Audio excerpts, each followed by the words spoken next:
Hello everyone, a very good morning to all of you. Welcome to my platform. Today is 22nd July 2025.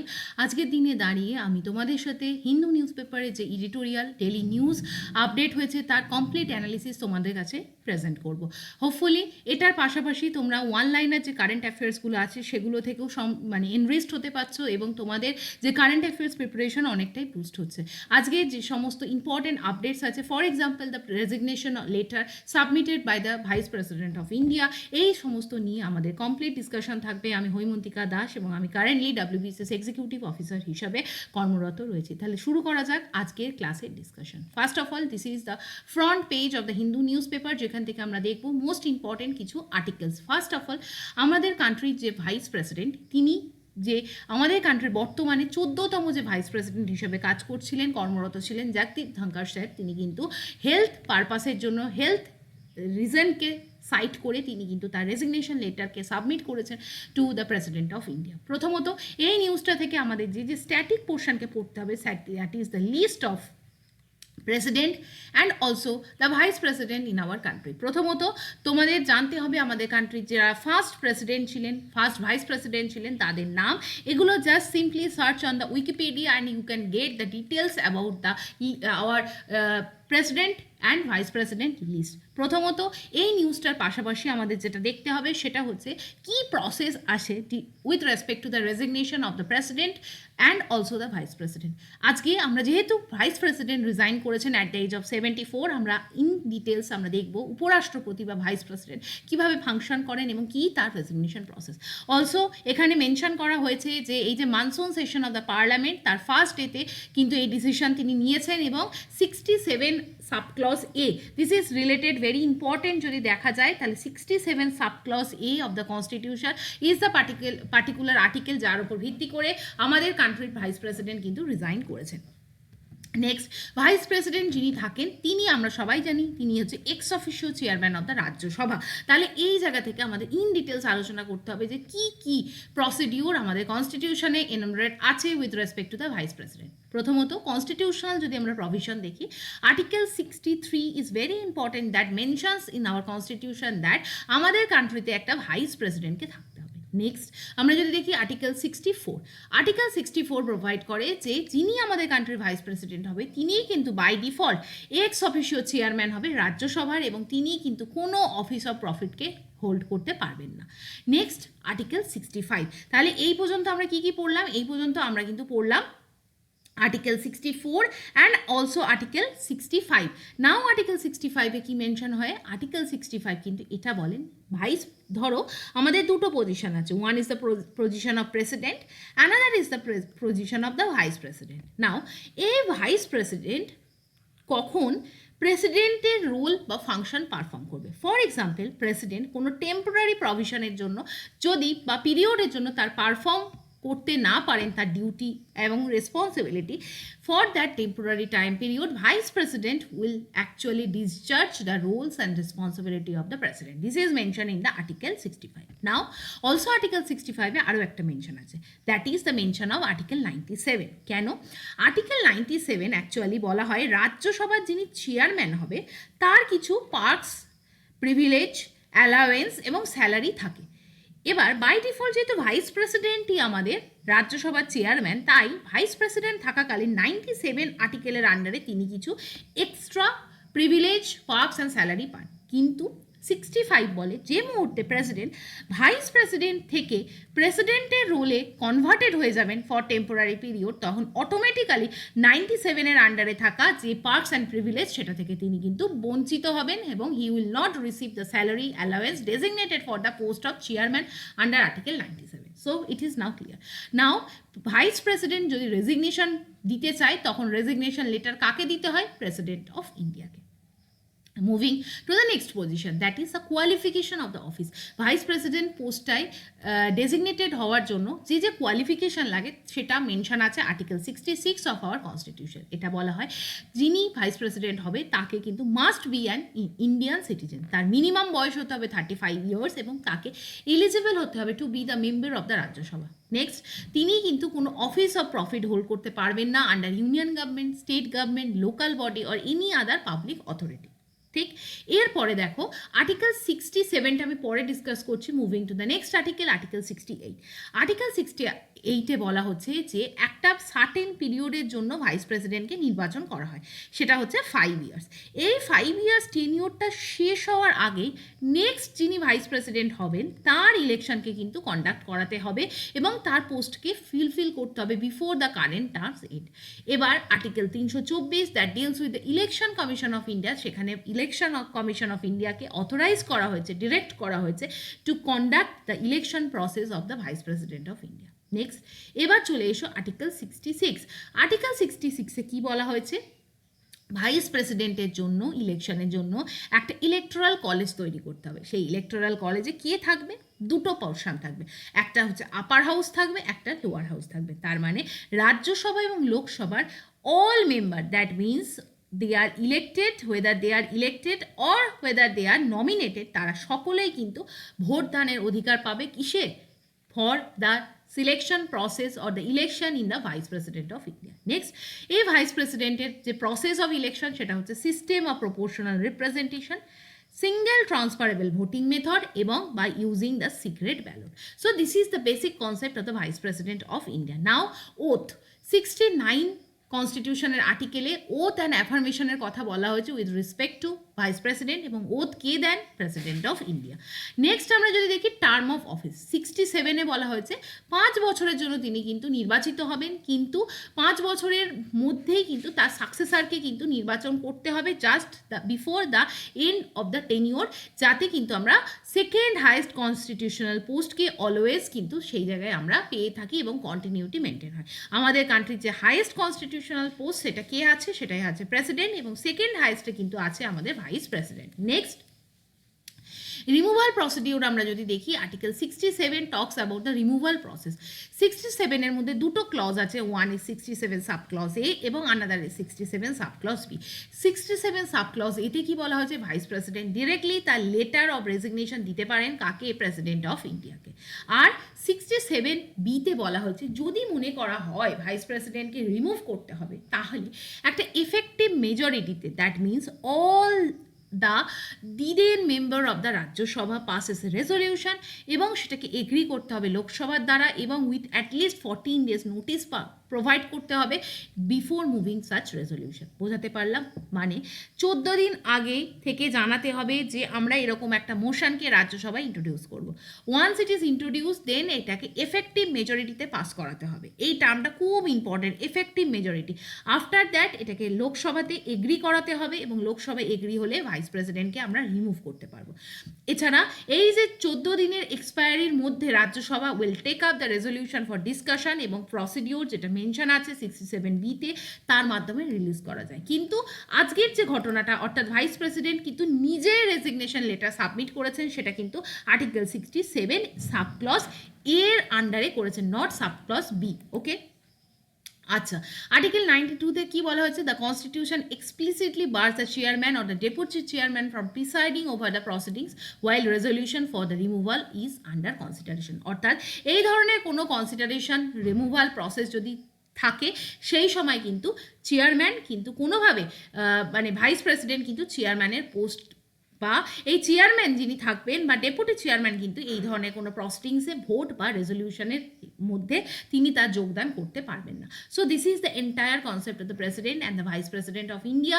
আমি আজকে mainly যেহেতু vice president resign করেছে, আমি vice প্রেসিডেন্টের যতগুলো constitutional provisions আছে সেগুলোকে ইন ডিটেলস আলোচনা করলাম।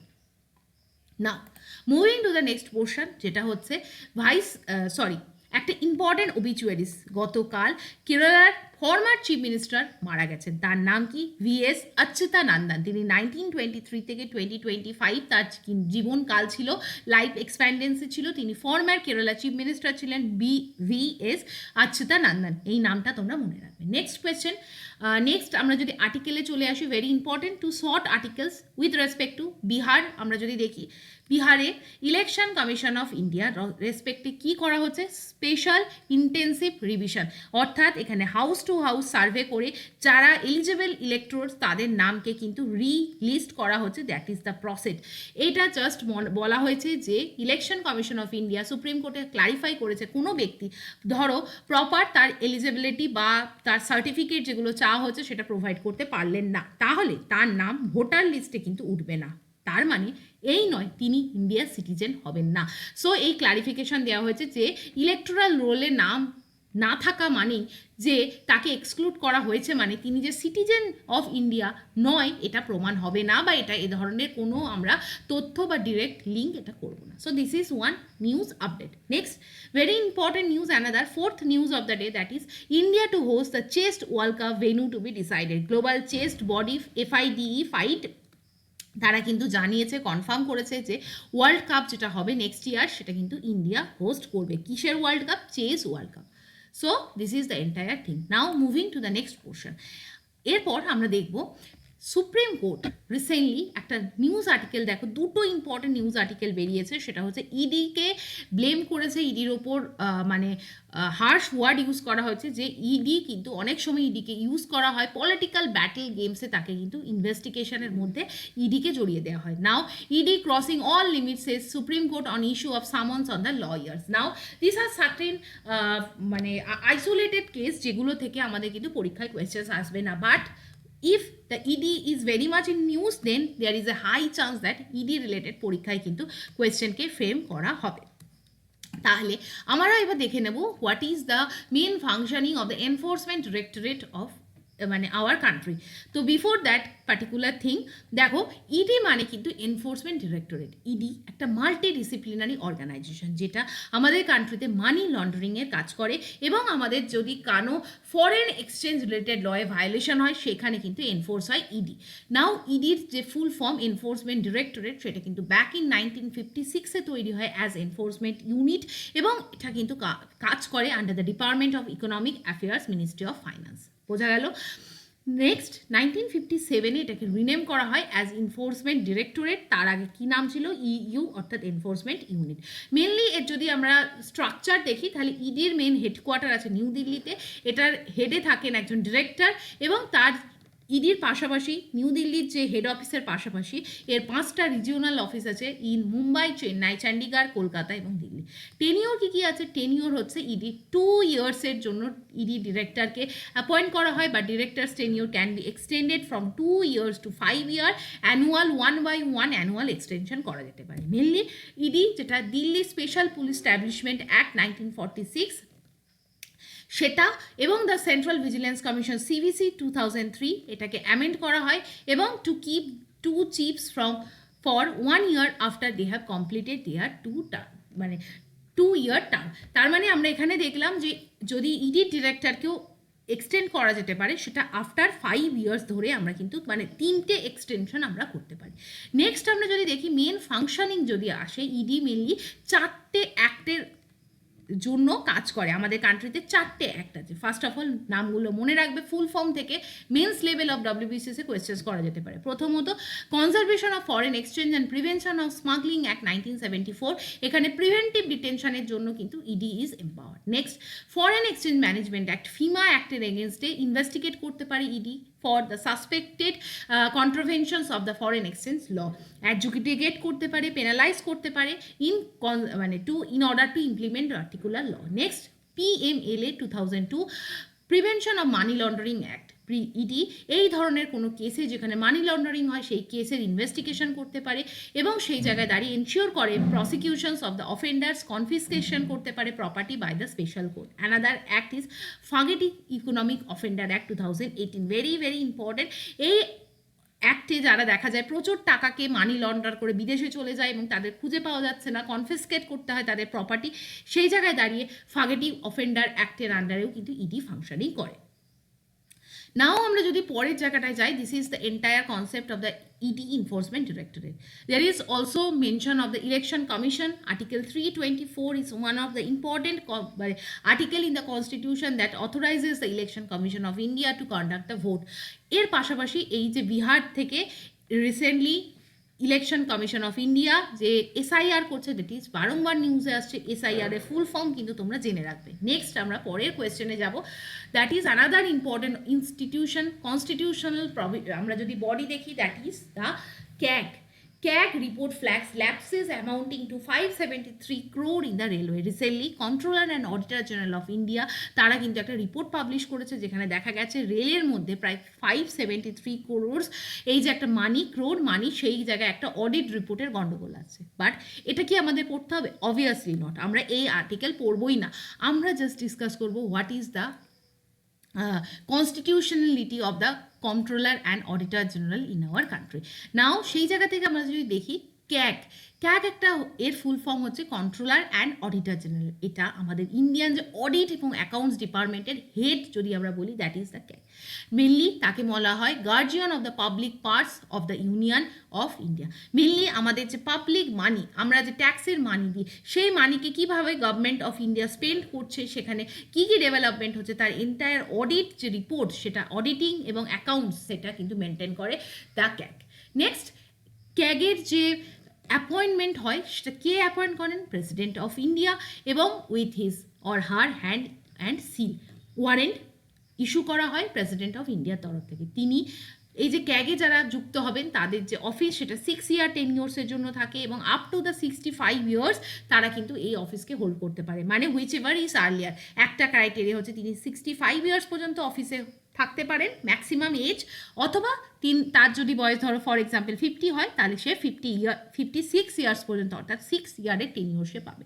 মেনলি আমাদের যদি দেখি ইন্ডিয়ান কনস্টিটিউশনে কিন্তু ক্যাগের অ্যাপয়েন্টমেন্টের জন্য বা রিঅ্যাপয়েন্টমেন্টের জন্য কোনো স্পেশাল এলিজিবিলিটি ক্রাইটেরিয়াকে প্রোভাইড করা নেই। বাট ক্যাগের রিমুভাল প্রসেস কিন্তু মেনশন করা আছে। ক্যাগকে রিমুভ করা যেতে পারে, মানে এবং ক্যাগ কিন্তু প্রপার প্রসিডিওরের মাধ্যমেই তাকে রিমুভ করা যেতে পারে চাইলেই। As per the pleasure, president আজ মনে করলো কাল মনে করলো ক্যাগকে রিমুভ করে দিতে পারে না। অর্থাৎ ইন্ডিয়ান কনস্টিটিউশনে কিন্তু প্রেসক্রাইব করা আছে একটা সার্টেন রিমুভাল প্রসিডিওর। ক্যাগকে রিমুভ করার জন্য যে প্রসিডিওর আছে সেটা very much similar to the removal of the supreme court জাজ। আমি সুপ্রিম কোর্ট, হাইকোর্ট জাজদের কীভাবে রিমুভ করতে হয় তার ইন ডিটেলস কিন্তু আলোচনা করেছি। ফর এক্সাম্পল, সেখানে কমিটি ইনস্টিটিউট করতে হয় ফর ইনভেস্টিগেশন, দেন সেটাকে লোকসভা বা রাজ্যসভায় 50 মেম্বার অ্যান্ড 100 মেম্বারের রেজলিউশন নিয়ে ইন্ট্রোডিউস করতে হয়। আফটার দ্যাট তাকে স্পেশাল মেজরিটিতে রিমুভ করাতে হয়। এই প্রসিডিওরও কিন্তু similar for the removal of the CAG.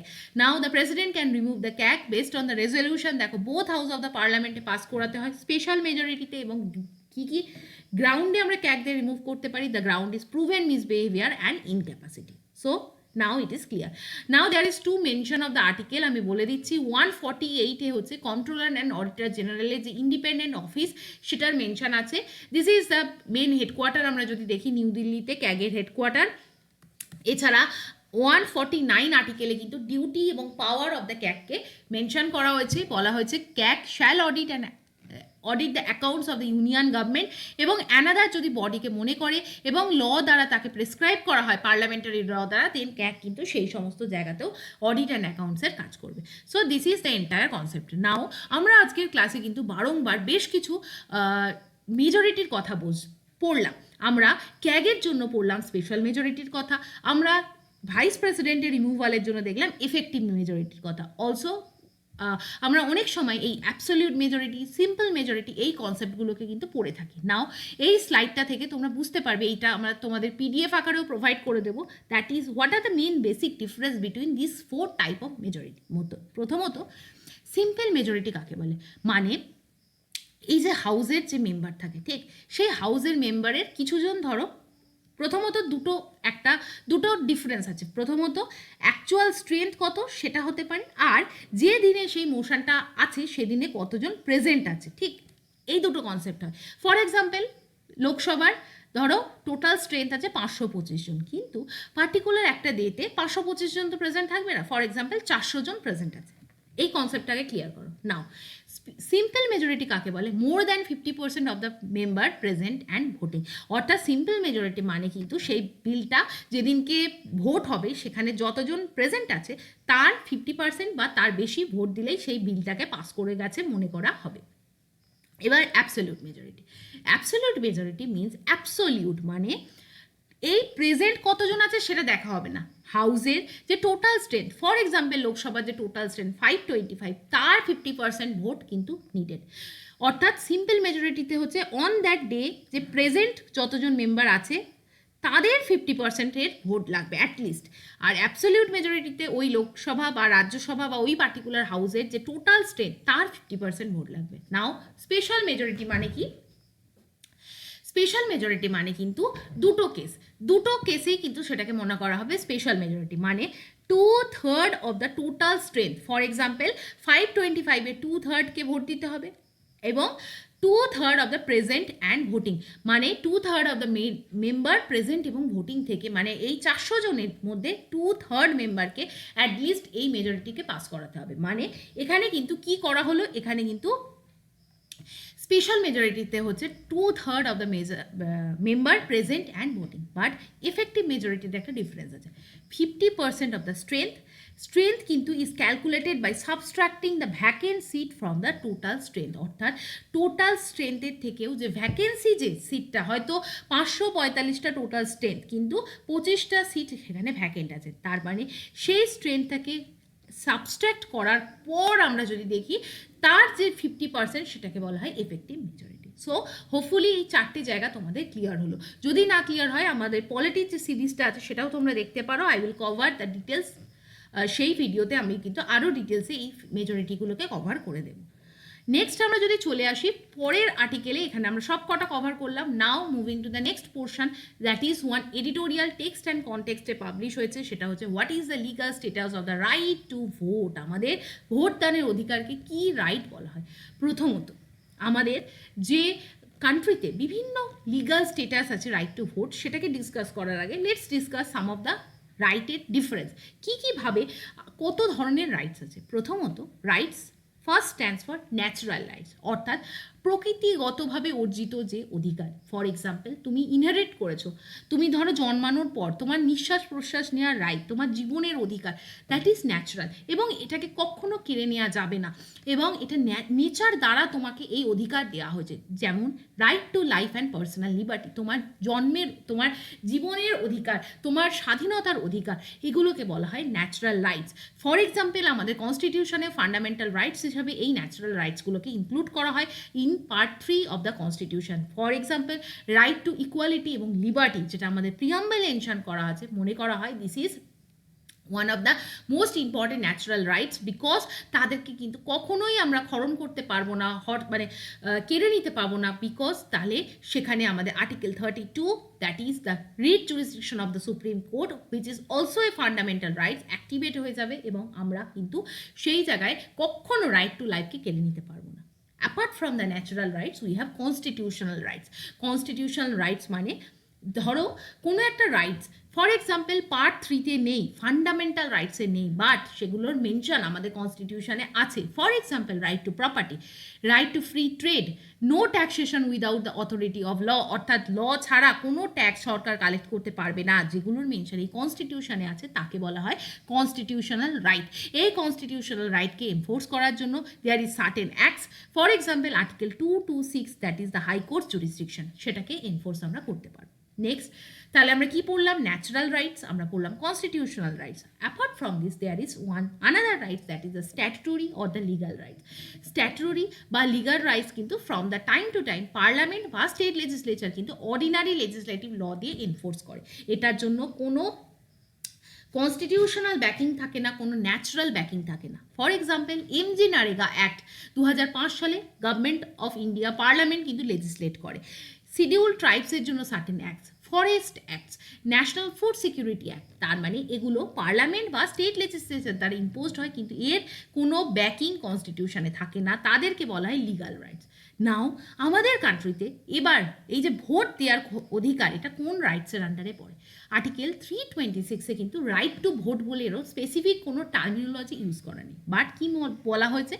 Constitution grant করে এভরি সিটিজেনকে right to vote without any discrimination, এবং প্রোভাইড করা হয় যে 18 বছরের ঊর্ধ্বে যারা বয়স বা 18 বছরের ঊর্ধ্বে যারা, এবং যারা কিন্তু ডিসকোয়ালিফাই হয়নি কোনো গ্রাউন্ডে, যা কনস্টিটিউশনে কোনো গ্রাউন্ডে যাতে তারা ভোট দিতে পারবে না, এমতো অবস্থায় তারা কিন্তু একজন রেজিস্টার্ড ভোটার হিসাবে এন্টাইটেল টু বি এনলিস্টেড। বোঝা গেল? এবার বিভিন্ন ল পার্লামেন্টে টাইম টু টাইম এনাক্ট করা হয়। For example, right to representation of the people's act 1950, representation of people act 1951, সেখানে কিন্তু বলা হয় যে কিভাবে আমরা রাইট টু ভোটকে এনশিওর করতে পারি ইন আওয়ার কান্ট্রি। যেরকম section 16 of the RP act 1950 কিন্তু এনশিওর করে যে ডিসকোয়ালিফাই করে কোনো নন সিটিজেনকে ইলেকটোরাল রোলে এনরোল হওয়া থেকে। অর্থাৎ section 16 of the representation of the people's act কী বলে, কোনো ব্যক্তি বা কোনো একজন মানুষ 18 বছরের ঊর্ধ্বে হলেও তিনি যদি নন সিটিজেন হন, তিনি যদি ভারতীয় নাগরিক না হন, তিনি কিন্তু ভোট দিতে পারবেন না। সেকশন 19 কি বলা হয়? সেকশন 19 বলা হয় কোনো ব্যক্তি, the person is not less than 18 years of the age on qualifying date is ordinarily resident in the constituency, অর্থাৎ তিনি যে কনস্টিটিউয়েন্সি থেকে ভোট দেবেন সেখানে তাকে কিন্তু অর্ডিনারি রেসিডেন্ট হতে হবে, তবেই কিন্তু তিনি রাইট টু ভোট এই পাওয়ারকে এক্সারসাইজ করতে পারবেন। অলসো আমরা যদি দেখি এই যে রাইট টু ভোট, এটা এভরি পার্সনকে এন্টার করায় কনস্টিটিউয়েন্সিতে ইলেকটোরাল রোলে, যাতে কিন্তু তিনি ভোট দেওয়ার অধিকার পায়।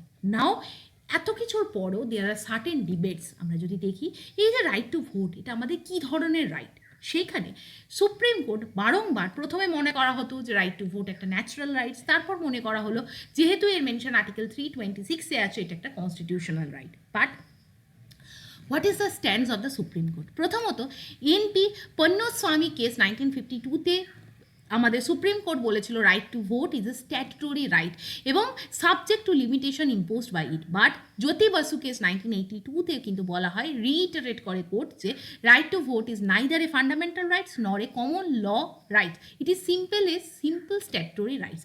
বাট পরবর্তীকালে 2003 সালে পিইউসিএল কেসে জাস্টিস পিভি রেড্ডি কিন্তু অবজার্ভ করেন যে রাইট টু ভোট একটা ফান্ডামেন্টাল রাইট যদি নাও হয়, it is certainly A constitutional rights because it has its mention, elaborate mention in article 326। পরবর্তীকালে কুলদীপ নাইয়ার কেসেও কিন্তু আবার এটাকে সুপ্রিম কোর্ট এই স্ট্যান্ডসকে চেঞ্জ করে এবং বলে যে না, এটা কনস্টিটিউশনাল রাইট না, it is A only a statutory rights. But আমরা যদি এত কিছু কেস অ্যানালিসিস করি, তারপরেও এডিটোরিয়াল আমরা যদি ফাইনালি কনক্লুড করতে চাই what is the current status যদি বলা হয়, তাহলে সুপ্রিম কোর্টের কাছে মনে করা হয় right to vote is only a statutory rights এবং কারেন্ট লিগাল স্টেটাস যদি ধরা হয় right to vote is a statutory right. Next আমরা যদি বলে, এই এডিটোরিয়ালে এটাকে সাম অফ করা হয়েছে যে রাইট টু ভোট কিন্তু একটা এক্সপ্রেশন। আমাদের এক্সপ্রেশন কি? আমাদের ইন্ডিভিজুয়াল চয়েস। আমরা কি চাইছি, কাকে আমরা আমাদের পলিটিক্যাল হায়ারার্কির টপে রাখতে চাইছি বা আমরা কাকে ক্ষমতায় গভর্নমেন্টে রাখতে চাইছি, সেটা কিন্তু আমাদের ইন্ডিভিজুয়াল বহিঃপ্রকাশ, আমাদের মত প্রকাশের অধিকার। তাই এটা আমাদের ফান্ডামেন্টাল রাইটসেরও একটা পার্ট, আর্টিকেল 19(1)(a, এবং তাই রাইট টু ভোট কিন্তু একটা ইন্ট্রেন্সিক আমাদের রাইট ফ্রি এবং ফেয়ার ইলেকশন কন্ডাক্ট করানোর জন্য, which is a very essential part of the basic structure of the constitution. তাই এখানে যে অথর এই এডিটোরিয়ালটা লিখেছেন, হিজ আইএএস অফিসার, তিনি কিন্তু মেনশন করেছেন, তিনি লাস্ট কনক্লুশনে লিখেছেন যে এই রাইটকে আমাদের কনস্টিটিউশনাল রাইটের যে এলিভেশন করতে হবে, যে রাইট টু ভোটকে আমাদের কনস্টিটিউশনাল রাইটের কিন্তু মর্যাদা দিতে হবে। So this is the entire concept. তাহলে আজকের এডিটোরিয়াল অ্যানালিসিস কেমন লাগলো অবশ্যই জানাবে। হোপফুলি আজকে অনেকটা পলিটি বেসড এডিটোরিয়াল ছিল, অনেকগুলো পলিটি রিলেটেড আর্টিকেল ছিল, তোমাদের কাছে পলিটির জায়গাটাকে মানে ক্রিস্টাল ক্লিয়ার করা, কনসেপচুয়াল ক্ল্যারিটি আসার আমি চেষ্টা করছি। Now last part of the section class আমরা যদি দেখি, one liner current affairs. Recently world health organization একটা কান্ট্রি থেকে ট্র্যাকোমা বলে একটি রোগকে এলিমিনেট করেছে এবং ট্র্যাকোমা ফ্রি কান্ট্রির ডেজিগনেশন দিয়েছে। এই কান্ট্রিটা কোনটা? Option C is the correct answer. Senegal থেকে ট্র্যাকোমা ফ্রি ডেজিগনেশন সেনেগালকে দেওয়া হয়েছে। ওয়ার্ল্ড হেলথ অর্গানাইজেশন ট্র্যাকোমা একটা contagious eye disease, as we can see এখানে কিন্তু আইয়ের যে ইনফ্ল্যামেশন এবং এটা একটা ইনফেক্টেড ডিজিজ ট্র্যাকোমা ডিজিজ, সেটা থেকে সেনেগাল ফাইনালি মুক্ত হয়েছে। Next question, according to the US সিটিজ ranking 2026, which is the best city for the students in the world? Option D, Seoul is the first actual answer, যেখানে 2026-এর QS র্যাঙ্কিংয়ে best সিটির মর্যাদা দেওয়া হয়েছে। বেস্ট সিটি ফর কি? For the students. সেটার র্যাঙ্কিংয়ে Seoul first. Seoul কোথাকার country? Seoul is a city of south Korea. Okay, next question, who has launched India's lightest wheel chair WD1। আমরা যদি দেখি এই WD1 বলে একটা হুইল চেয়ার, লাইটেস্ট খুব হালকা ওজনের একটা WD1 হুইল চেয়ারকে রিসেন্টলি লঞ্চ করেছে IIT Madras. This is the picture as we can see. Next question, Islampur recently renamed as Ishwarpur is located in which state? Islampur বলে একটা সিটির নাম কিন্তু ঈশ্বরপুরে কনভার্ট করা হয়েছে, এটা কোন স্টেটে? অনেকে এটা অপশান ডি হিসেবে ভুল করবে, বিকজ ইসলামপুর কিন্তু আমাদের ওয়েস্ট বেঙ্গলের একটা অত্যন্ত ইম্পর্টেন্ট মহকুমা বা সাবডিভিশন, তাই অপশানে কিন্তু কেউ যদি না জানে উত্তর অপশান ডি করে আসবে, but actual answer is the option B. মহারাষ্ট্রের ঈশ্বরপুর নামকরণ করা হয়েছে ইসলামপুরের নাম পরিবর্তন করে। Next question of the day, that is Prithvi 2 এবং অগ্নি 1 মিসাইলকে সাকসেসফুলি টেস্ট করা হয়েছে কোথা থেকে? উড়িষ্যা কোস্টের চণ্ডীপুর রেঞ্জ থেকে কিন্তু রিসেন্টলি এই অগ্নি 1 এবং পৃথিবী 2কে টেস্ট ফায়ার করা হয়েছে। Option C is the correct answer. Next question, Sashidhar Jagdishan is associated with which bank, এবং তাকে কিন্তু রিসেন্টলি হাইয়েস্ট পেড ব্যাংকার 2024-2025 মর্যাদা দেওয়া হচ্ছে। তিনি একজন ব্যাংকিং প্রফেশনাল এবং তিনি কিন্তু ব্যাংকিং সেক্টরে হাইয়েস্ট পেড ব্যাংকার। তিনি রিসেন্টলি এমডি এবং সিইও হিসাবে HDFC ব্যাংকে কাজ করছেন এবং option C is the correct answer of the question. Next question, that is Aditi Chauhan, who recently retired in associated with which sport? Recently Aditi Chauhan আমরা যদি দেখি ফটোতে, তিনি কিন্তু রিটায়ার করেছেন। He and she is associated with the football spectrum, এবং Aditi Chauhan ওয়াজ এ prominent গোলকিপারের role তিনি Indian women football টিমে কিন্তু ক্যারি ফরওয়ার্ড করেছিলেন এবং রিসেন্টলি তিনি কিন্তু রিটায়ার করেছেন। Next question of the day, that is women kabaddi world cup 2025 কোথায় অনুষ্ঠিত হবে? চারটে অপশনের মধ্যে option C is the correct answer. Hyderabad is the particular place যেখানে কিন্তু women's kabaddi world cup 2025 host হবে। Next question, which country has develop the lightest mind control device for bee, অর্থাৎ মৌমাছিকে কন্ট্রোল করার জন্য লাইটেস্ট মাইন্ড কন্ট্রোল ডিভাইস তৈরি করেছে? China. Option D is the correct answer. China কিন্তু এই ডিভাইসকে ইনগরেট করেছে, লঞ্চ করেছে to monitor and influence the bee activity. Okay, recently একটা ডেটা পাবলিশ হয়েছে যেখানে 2024-2025 পটেটো প্রডিউসিং স্টেট হিসাবে লার্জেস্ট প্রডিউসার কে অ্যানাউন্স হয়েছে। জেনারেলি পটেটো প্রোডাকশনের জন্য one of the most important state যেটা আমরা জানি সেটা হচ্ছে Uttar Pradesh, but Gujarat is the state যেটা কিন্তু সারপ্রাস করেছে উত্তরপ্রদেশের প্রোডাকশনকে এবং became the most highest producer of the potato for the year of 2024 and 25. Okay, next, this is the entire analysis from my side. আজকের মতো এইটুখানি থাকলেও আমরা সব কিছুকে হলিস্টিক্যালি কভার করলাম। আমরা try to analyse the entire politics বা যে পলিটি সাবজেক্টের যে কনস্টিটিউশনাল প্রভিশনস আছে with respect to the current affairs. আমরা 3 থেকে 4টে অর্গানাইজেশন নিয়ে ডিসকাস করলাম। We have discussed about the right to vote, several provisions and also one liner current affairs. কেমন লাগলো অবশ্যই জানিও, লাইক করো, শেয়ার করো, সাবস্ক্রাইব করো, টেলিগ্রাম চ্যানেল অবশ্যই জয়েন করো to get the PDF and also to get the dedicated mentorship. তোমরা যদি কেউ মনে করো WBCS রিলেটেড হলিস্টিক প্রিপারেশনস নিতে চাও, নিজেদের প্রিপারেশনকে একটা সাইন্টিফিকলি অনেকটা হলিস্টিক এবং কম্প্রিহেন্সিভভাবে করতে চাও, তাহলে definitely you can join my mentorship program. For that you just need to mail me, এবং আমাকে মেলে এই মেল আইডিতে তোমরা তোমাদের কোয়ারিজ এবং তোমরা যদি মনে করো WBCS রিলেটেড গাইডেন্স চাই, তোমরা আমাকে মেল করতে পারো। মেল আইডি এবং টেলিগ্রাম আইডি তোমরা আমার এই ভিডিওর ডেসক্রিপশন বক্স থেকে এবং ফার্স্ট কমেন্ট সেকশন থেকে অ্যাক্সেস করতে পারবে। তাহলে আজকের মতো এইটুখানি, ভালো থেকো, সুস্থ থেকো, নিজের পড়াশোনার খেয়াল রাখো, নিজেদের শরীর, স্বাস্থ্য, মন এবং সকলের খেয়াল রাখো। With this note I am bringing this class to the end.